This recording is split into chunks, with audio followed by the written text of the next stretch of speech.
Le ministre, bonsoir. Bonsoir. Merci d'être venu ce soir sur ce plateau nous parler de toutes ces mesures. Est-ce que vous pouvez nous justifier le contexte? Qu'est-ce qui a amené le gouvernement à adopter ces mesures aujourd'hui?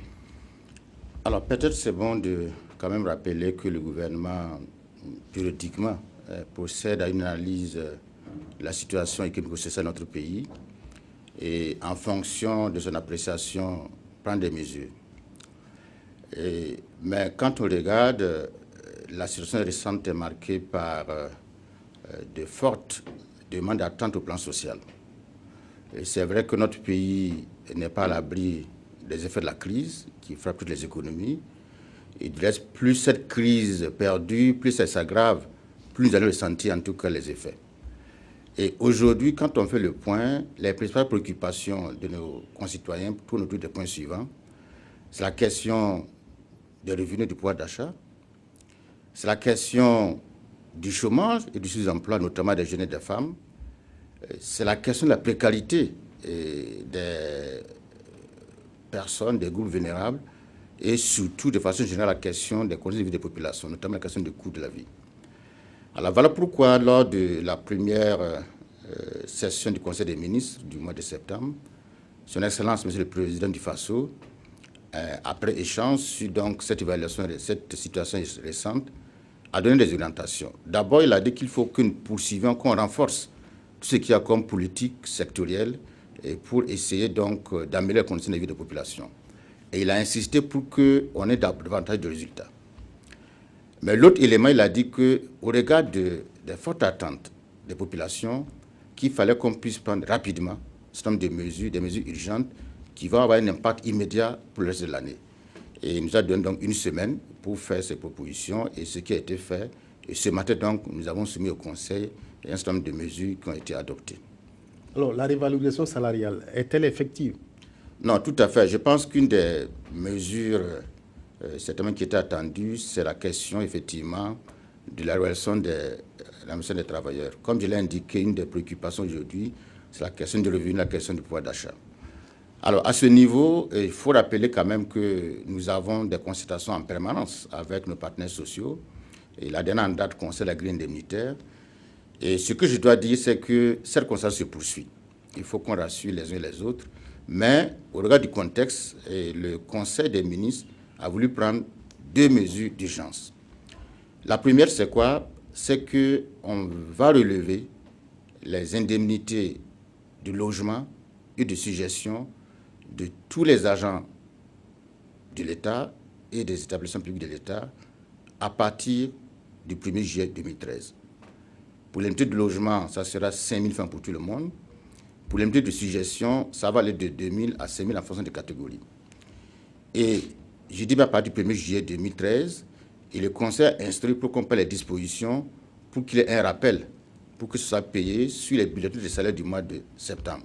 Vous savez, nous sommes à l'entrée scolaire et c'est bon quand même qu'on puisse aider en tout cas les parents d'élèves. Alors, je réaffirme que cette mesure ne remet pas en cause les discussions qui sont en cours avec les partenaires sociaux sur la grille indemnitaire. Bien au contraire, le Conseil a insisté pour qu'on puisse poursuivre en tout cas ces discussions et pour arriver en tout cas à des résultats. L'autre mesure forte qui a été prise, c'est en quelque sorte une augmentation des salaires par le système d'allègement de l'impôt unique sur les traitements et salaires, l'UTS. Alors, pour comprendre la mesure, il faut peut-être qu'on explique un peu le système. Allez-y, monsieur le ministre. L'UTS, en fait, c'est l'impôt sur le revenu pour les travailleurs. Et tout le monde a payé l'impôt sur le revenu, mais travaille sur l'UTS. Alors, comment l'UTS est calculé? C'est qu'on prend votre salaire imposable et on fait par tranche. Et pour chaque tranche, on a un taux qu'on applique. Et c'est ça maintenant qui constitue l'impôt qu'on retranche de votre salaire de base pour avoir le salaire net. Ce que nous proposons, c'est quoi? D'abord, on va réduire le nombre de tranches. Et parce que nous avons jusqu'à 9 tranches, on va revenir à 7 tranches. Parce qu'on a des tranches de 0 à 10 000, de 10 000 à 20 000, etc. Et la première tranche va aller de 0 à 30 000. Ça, c'est la première mesure. Deuxième mesure, nous allons faire une réduction totale de la tranche de 0 à 30 000. Et ça a deux effets. D'abord, ceux qui ont un salaire entre 0 et 30 000 ne paieront pas d'UTS. Mais aussi, comme je l'ai indiqué, pour tout travailleur, même si vous avez plus de 30 000 francs, dans le calcul du TS, c'est par tranche.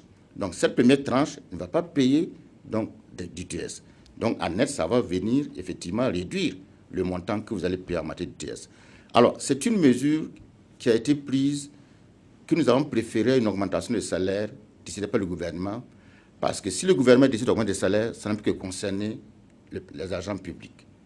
Alors que cette mesure va toucher tous les travailleurs, qu'ils soient du public comme du privé, sans que les privés, au niveau des emplois, y n'aient à décaisser. Donc, c'est une mesure forte qui va permettre à tous les travailleurs, aussi bien publics que privés, de voir leurs revenus, leur salaire net augmenter. Et les simulations montrent que ça va aller entre 4 et 5%. Donc, c'est là aussi, c'est une sorte d'augmentation des salaires, mais qui va concerner l'ensemble des travailleurs, aussi bien du secteur public que du secteur privé. Et ce que nous comptons pour cette mesure, c'est une loi, donc il faut qu'on puisse avoir l'aval de l'Assemblée nationale.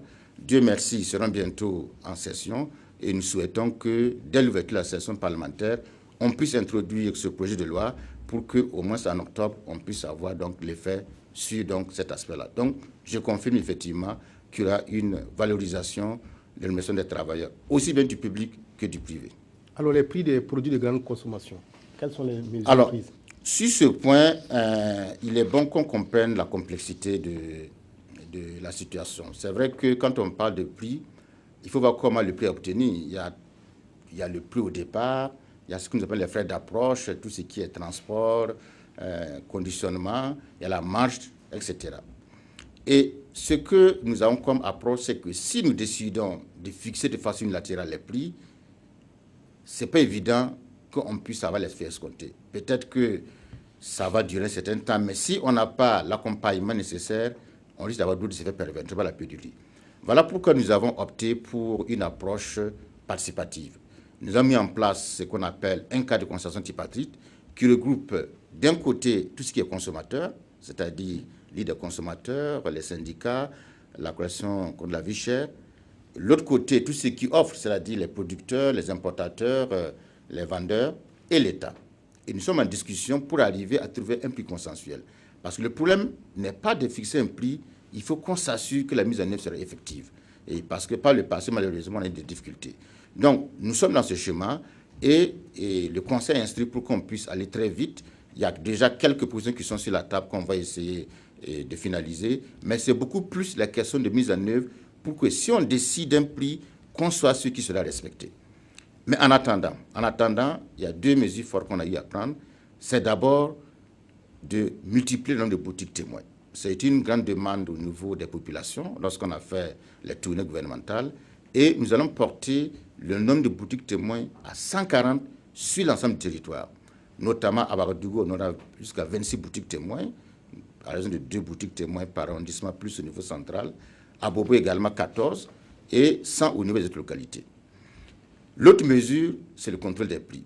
Parce que nous sommes convaincus que si on renforce le contrôle des prix, ça va faire baisser les prix. Parce que parfois, il y a de la spéculation.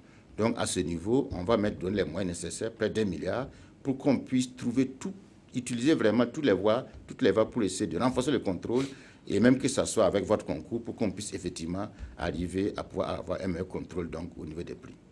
Alors ça, c'est pour les prix des produits de grande consommation. Le Conseil aussi a décidé de renforcer les fonds nationaux. C'est ça.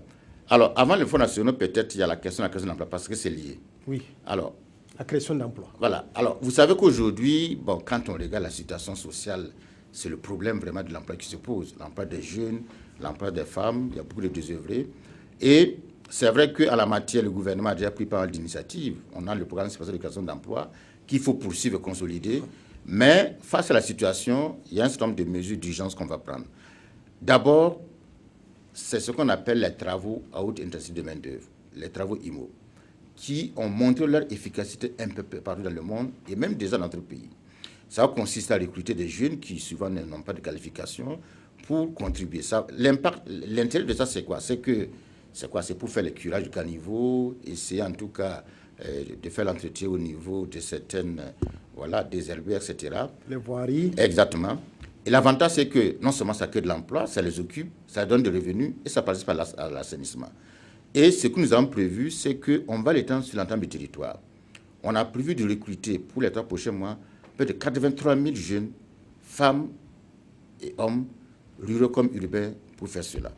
Et ce que nous avons prévu, c'est mettre à peu près 10 milliards pour cette opération. Mais ce que nous avons voulu, on a voulu quand même accompagner cette opération. Parce que j'imagine que quelqu'un n'est pas pour... Voilà, il ne va pas passer sa vie à curer le caniveau. Donc, il faut que parallèlement, on puisse l'accompagner. On va insérer des programmes de formation au métier et d'alphabétisation. De sorte que la personne, ou bien cette personne puisse avoir en tout cas des connaissances et pouvoir après avoir un emploi pour lui-même. Alors, l'autre élément, ça concerne les brigades vertes. Vous savez que c'est une initiative de certaines mairies qui permettent aujourd'hui de vraiment assurer l'embellissement de la ville, l'assainissement de la ville. Et nous avons voulu accompagner les mairies qui le font. Et la préoccupation qui nous a été rapportée, c'est qu'il y a un problème de niveau de rémunération. Donc, le gouvernement va apporter un appui aux communes qui ont des brigades vertes pour relever un tant soit peu la rémunération de ces bonnes femmes-là, parce que, comme on dit, il faut créer plus de revenus pour qu'ils puissent se prendre en charge.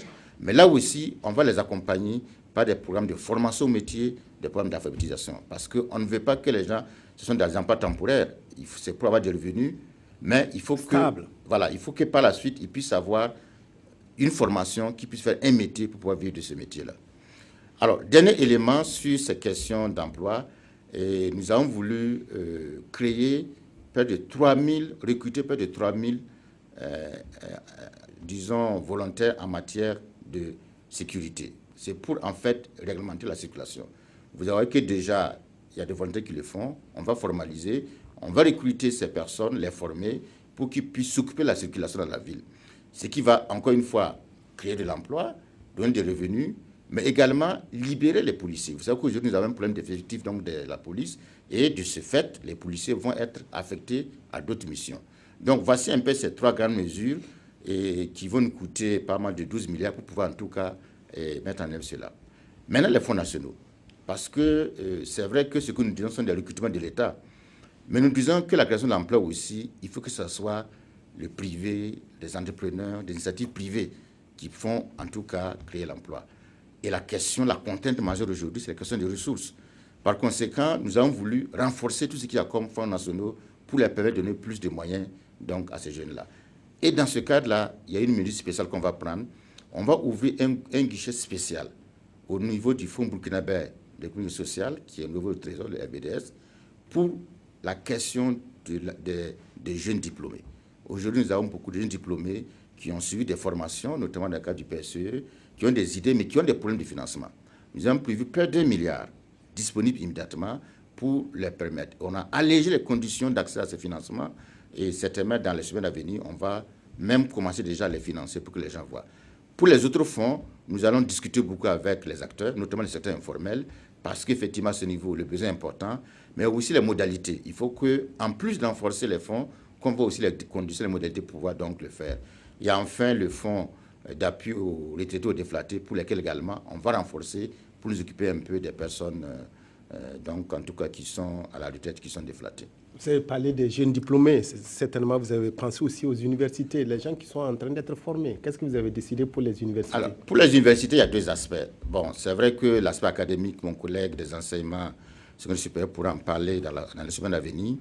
Alors, vous savez que le plan de l'université, ce qui est revenu souvent, c'est la question des infrastructures.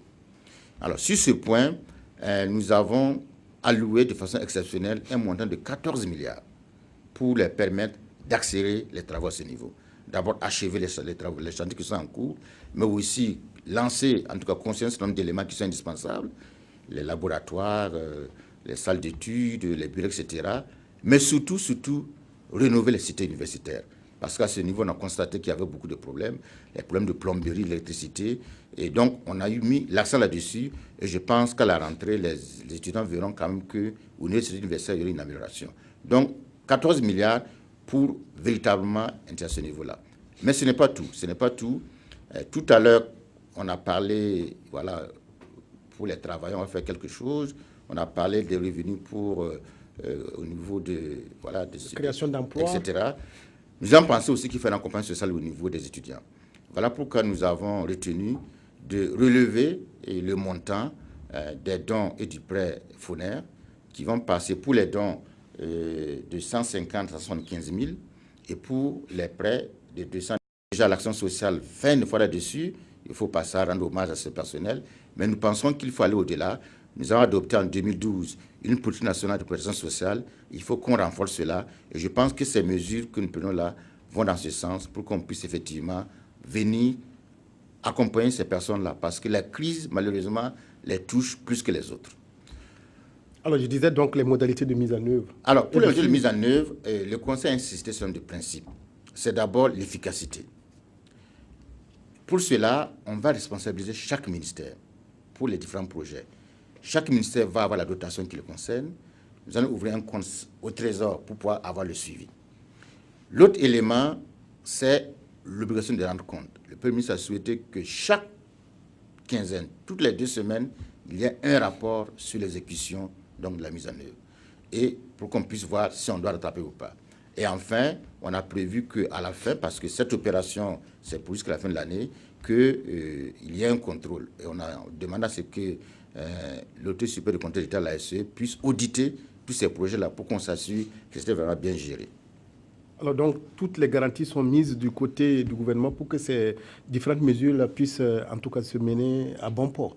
Tout à fait. Alors, il faut dire que, et je tiens à le préciser, ce sont des mesures d'urgence, mais qui ne mettent pas en cause toute la politique du gouvernement.